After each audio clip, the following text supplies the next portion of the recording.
This is my nightmare. Homeowners' dreams shattered. He took everything. As complaints about contractors pile up across Maine, from shoddy work to outright theft. $2,660. It's gone forever. There's 20 other things that were all wrong that we had to redo at our cost. Leaving consumers to pick up the pieces. Everybody's just like throwing their hands up like, what else? What else can we do? The professional cutting your hair or painting your nails has to be licensed in Maine, but not the contractor working on your home. The time for more studies is over. The time for standards has come. The debate over regulating the industry is once again in the spotlight at the State House. Some of the issues that need to be addressed in this bill wouldn't be solved by a license. The CBS 13 I-Team presents a town hall event, Contractor Conflict, Maine's Oversight Gap. Good evening. Thanks for joining us for this special edition of CBS 13 News at 6. I'm Marissa Bodner. And I'm Dan Lamparello. Our goal tonight is to have a productive, solutions-based conversation about the need for consumer protections while balancing the potential impacts of new requirements on contractors and housing development. Joining us is Representative Tiffany Roberts, a Democrat from South Berwick and the sponsor of the most recent bill to regulate contractors. Warren O'Shea, a contractor representing the Home Builders and Remodeling Association of Maine, and Jeff Harris, current president of the Maine Association of Realtors. Each has a unique perspective on this issue, which continues to generate strong interest and debate all across the state. We also want to involve you at home. This entire conversation is streaming live right now on our website and our Facebook page. If you have questions for our panelists, let us know by scanning the QR code there at the bottom of your screen to weigh in. But before we dive into that conversation, let's start with how we got here. For decades, Maine homeowners have shared stories of half-finished projects and little recourse when contractors walk away. Tonight, we take a look back at the long history behind the debate over contractor regulations and why finding a solution has been so difficult. She says he disappeared. The formats have changed over the years, but one topic has been a constant. So Mary says she paid the contractor everything up front, but he left the job half finished. Dating back to the 90s, our archives full of stories about contractors. There's no roof, the foundation is cracking, the doors are off kilter. And through the 2000s. We're frustrated. We feel scammed. We feel very scammed. To our latest story just this week. He's victimizing people continuously and not being held accountable for it. And it's like, how is that possible? In the past 5 years alone, thousands of complaints against home contractors have poured into the Maine Attorney General's office, totaling tens of millions of dollars in losses. Whether it's a blatant case of theft, bad business practice, or just a difference of opinion. Our office receives more consumer complaints against home construction contractors than against any other trade or business. Right now, the AG's Consumer Protection Division will mediate complaints, but that's only if the contractor agrees to participate. They say the majority don't. The AG can also bring a civil or criminal case if there are enough victims. Litigation is slow, sometimes years long, and contractors usually have insufficient assets to satisfy a judgment. More often, consumers are left to fight these situations on their own. I contacted the police, and the police were like, we can't help you, this is civil. And I was like, but no, he's stolen. And they were like, no, it's civil. I just got scammed out of $125,000, and now I have to pay $10,000 to $20,000 just to get him in trouble for it. Maine is one of only a few states with no oversight of contractors who build or renovate homes. Right now, the only protection for consumers under the law is the Maine Home Construction Contract Act, which requires a written contract for any project over $3,000 and limits the initial deposit to no more than 1/3 of the total price. The AG's office says that's often ignored. The contract is only as good as the person who's on the other end of it. For nearly 4 decades, lawmakers in Augusta have been debating this issue. The I-Team found one of the first modern attempts to regulate contractors was in 1986, a bill to require licensing. It died in committee. Over the next few decades, there were 12 more attempts at regulation that all failed. And then in 2006, lawmakers passed a bill to develop a model for registration. 2 years later, another licensing bill was introduced, but was later watered down to a study on the issue. From there, 7 more bills were introduced over the years, and only one passed. Last year, an act to protect consumers by licensing home building contractors was approved in both chambers, but ultimately died after it wasn't funded. The time to study the problem has passed. The data is in. The harm is real. The system is broken. What we need now is action. Representative Tiffany Roberts is behind the latest bill this session. It would require a license for any contractor working on a project valued at more than $15,000, or those involving 2 or more licensed professionals.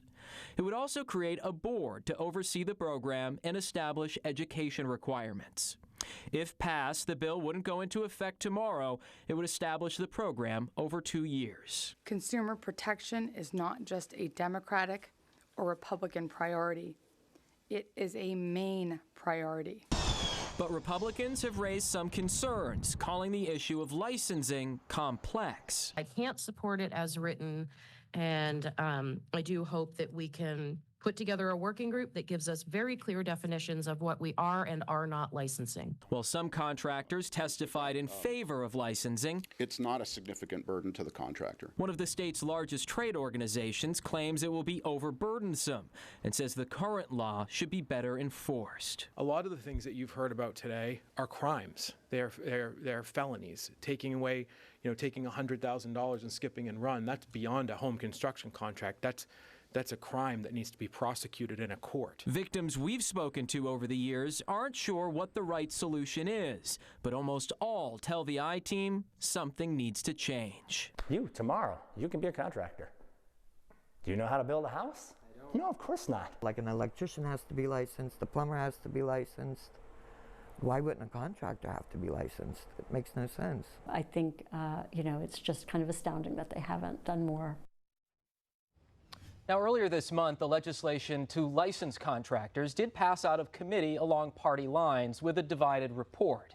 Democrats support it as is, while Republicans are pushing for a working group to clarify the scope and structure of the proposed program.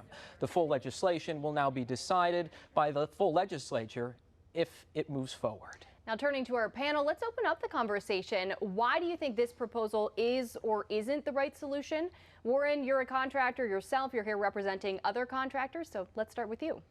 Well, I think this last piece is really the damning evidence that this has been going on, and we've been trying to have something in place to protect consumers. Representative Roberts said there's no more time for discussing this. We have to act. Is this going to be the best thing and fix everything all at once? Well, of course not. It's got it has a bell curve of success, I would imagine. Things are going to change, but we really need to start somewhere. Jeff, what are your thoughts? Well, we do have to have minimum standards, minimum conduct, for our consumers, our buyers, sellers. The price of homes are expensive, and they're not going back. When you take impact, regulations, all those fees, they add on to the cost of building houses. So, yeah, I just think it's the wrong time right now because of the shortage of housing. We need housing, and the more restrictions that we put on or regulations, it's going to impact some of these builders. It could force some of these builders out that are on the end of their working career, perhaps. Maybe stop some of the young people from coming into the business. Some of this licensing. You have to think about. It's definitely a broad perspective. How it's going to work. The issue of housing is something we're going to be continuing to talk about throughout tonight's discussion. Representative Roberts, I want to turn to you. You obviously introduced this legislation, so we know you support it. Why do you think it is the best way to address this issue?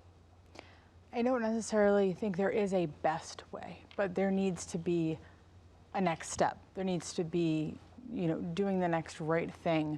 What we have here is basically the same thing that we passed last session that didn't get funded. So wasn't anything reinvented. It's something that's been in the works for, 3 years now? But because we've gone so far down the road of not regulating, there's not going to be one perfect set of laws or standards. We've got to figure it out as we go and work our way back to get on the road of consumer protection and giving integrity to the industry. And is it perfect? We don't know. Of course, nothing's perfect. Policy's incremental. That's why we're in Augusta. We have to kind of adjust things as we go. And I would think we will have to with this if it passes as well. Well, we do want to point out, notably absent from tonight's conversation are some of the organizations and state agencies that oppose or have raised some concerns about this contractor licensing bill. We invited them to join this town hall multiple times, in fact, but all declined, including both the Associated Builders and Contractors of Maine and the Associated General Contractors of Maine. We still want to include their perspective, which was shared in public testimony. Licensing home contractors may seem like a logical fix to protect consumers, but critics argue it's the wrong tool for the job. Some of the issues that need to be addressed in this bill wouldn't be solved by a license. Garrett Mason testified on behalf of the Associated Builders and Contractors of Maine in opposition to this latest bill. Not out of support for fraud, but because he says the current laws already offer protection.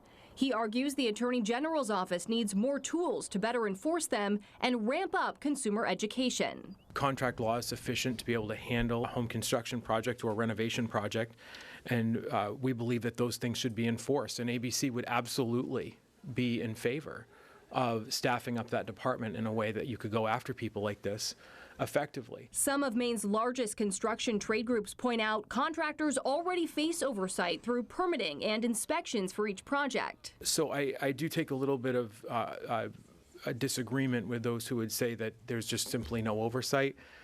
Code enforcement absolutely oversees these things, and if they're not, it's because a permit hasn't been issued, and that's a separate issue that needs to be addressed. The Maine Department of Professional and Financial Regulation, which would house a contractor license program, also opposes the bill. The department says it lacks a clear enforcement plan and defined standards. They're pushing instead for another comprehensive study, saying the last one is now more than 20 years old. There's just a whole range of issues out there that very much impact the contractor regulation and how it would impact the housing growth that the state is looking for. So one of the concerns mentioned repeatedly is the ongoing housing supply and affordability crisis. It's already been mentioned here tonight.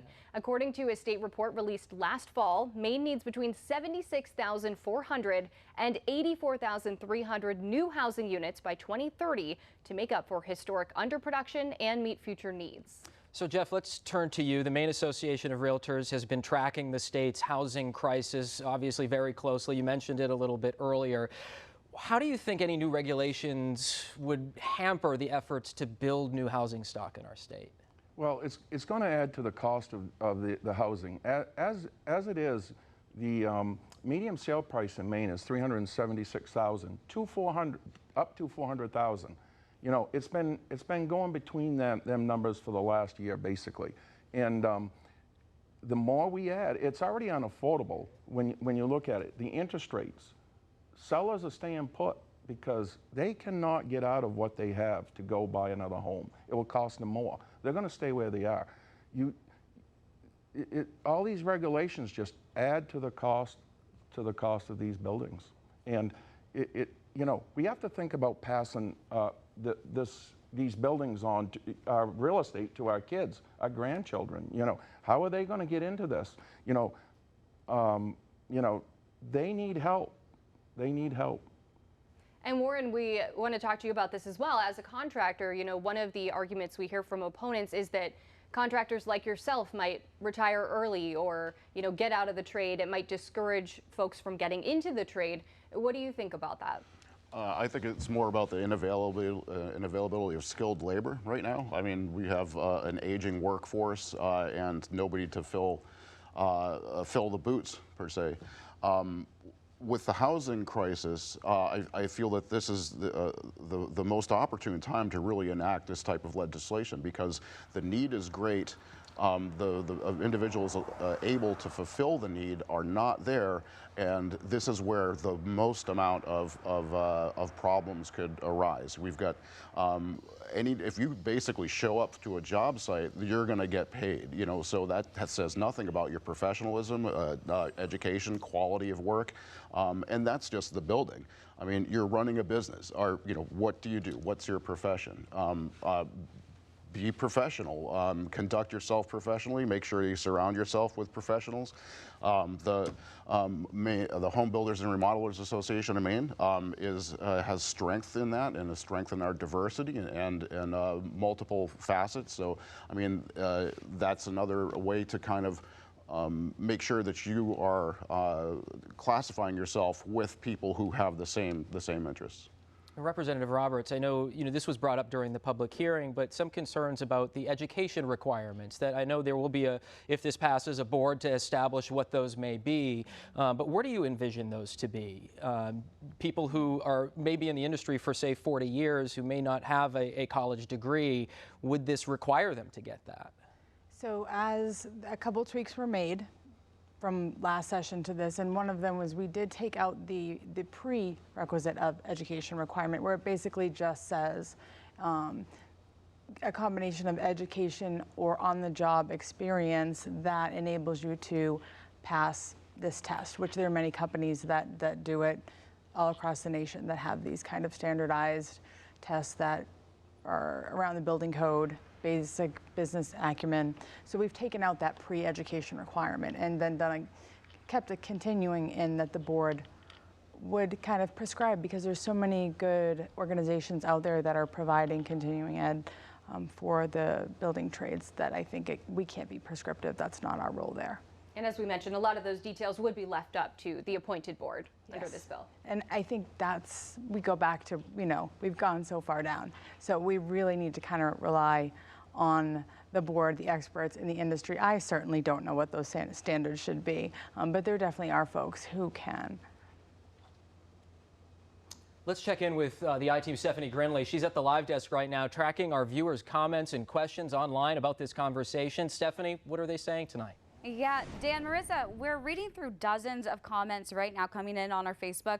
We asked you at home to weigh in. Should Maine require general contractors to be licensed? It's really split between some saying yes, others saying no. Joanne elaborates, writing, quote, I don't think that licensing is going to solve the underlying issue, but something needs to be done to protect consumers. Meanwhile, Martha is saying she's all for licensing, saying other services to consumers are, so why not? No formal question yet, but I am hearing some skepticism from some like Amanda, who writes, not sure requiring them to pay a fee to have a piece of paper is the answer. So that's what we're hearing. We're going to continue to monitor these questions. Dan, Marissa, back to you.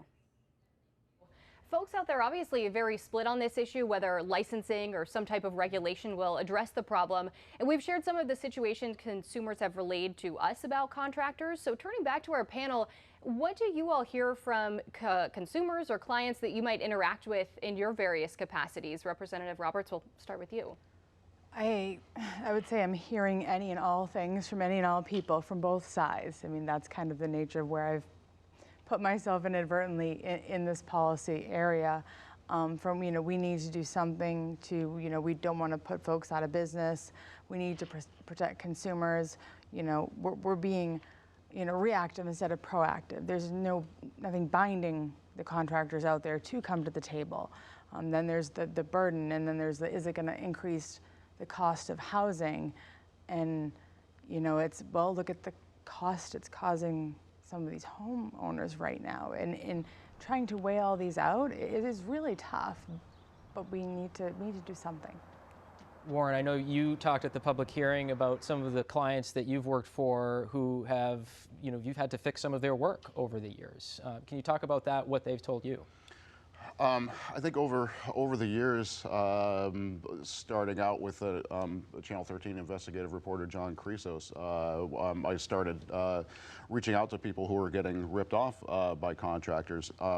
I would say we do a job every other year where we're coming in behind another contractor We're just finishing up a job in Raymond that our bills to the homeowner after everything was done was $178,000. And that's what the homeowner went after the contractor for.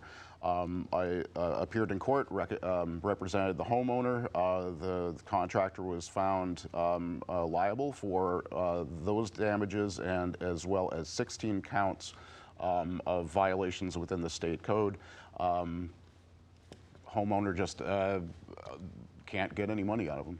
His assets are dispersed, not in his name. He rents his property, and so not only is the homeowner out the 170, but all the money that they paid them initially. So, quick calculation: we're in the high $300,000 that this person has spent. And Jeff, how about you and your experience in real estate? So what we're hearing is, how can buyers buy at the prices we're at? How can they afford? It's unaffordable. Really unaffordable. You know, again, when you're looking at $400,000 more or less, it's not affordable to the young generation. When we also look at the young generation, the first time buying, going from age 27 to 38, that's just not cool. That is not right. We should be able to get our young people into these homes in their 20s. It builds generational wealth. We need to pass that on.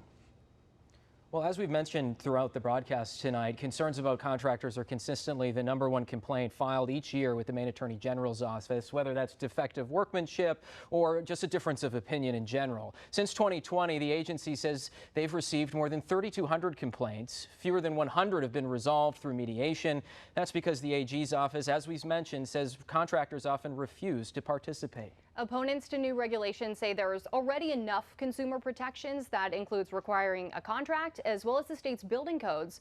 So Warren, as a contractor, do you think adding resources to the AG's office or expanding the use of code enforcement, do you think those things would help solve this problem? Well, code enforcement is is basically set by national standards. So you have to have the education to produce product that is in compliance with the code. There are some municipalities that do not have acting code officers, whether it's structural, electrical, plumbing, or some of those. That does not mean that you don't have to build things to code. I mean, the code is the code. That's how we operate. You know, this is the baseline of how we conduct our business, and it is the basis minimum required. Code is a documentation of minimums. You've got to hit the minimums, you know, and whether you're being inspected or not. What about smaller communities? We know some municipalities can choose whether or not to enforce the codes in Maine.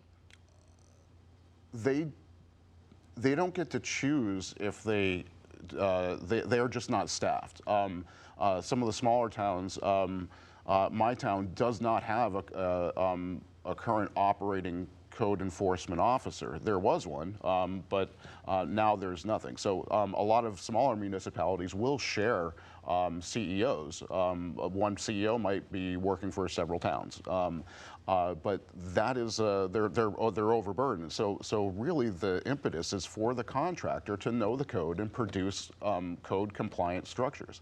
I would mention, you know, as Jeff was saying, we're passing these homes and assets on to our younger generation. Those houses need to stand up for that younger generation. My house is 230 years old. It's still standing there because of the procedures and quality that they put into it. I would want that to happen with houses being built today. Jeff, with the Association of Realtors, are you seeing with new builds any realtors that are having issues with, you know, coming in and seeing work that needs to be redone after, say, an inspection? No, we have not seen that or heard that. However, as you know, when we sell homes, we have building inspectors. They have drones. They fly over the roofs. They look at roofs. They look at chimneys. They look at heating systems. They look at siding. They look at water issues. They look at everything. So my suggestion is to always have a really good home inspection, thoroughly done. It would protect the consumer and the buyer for years to come. And right now, Maine is one of just 6 states with no regulations for general home contractors. That's according to a recent survey. That list also includes neighboring New Hampshire. Every other state either has some form of state-issued license or registry, or the industry is regulated on the local level by individual cities and towns. You can see both red and blue states have adopted consumer protections. Our team has found this issue impacts Mainers of all backgrounds in all parts of the state.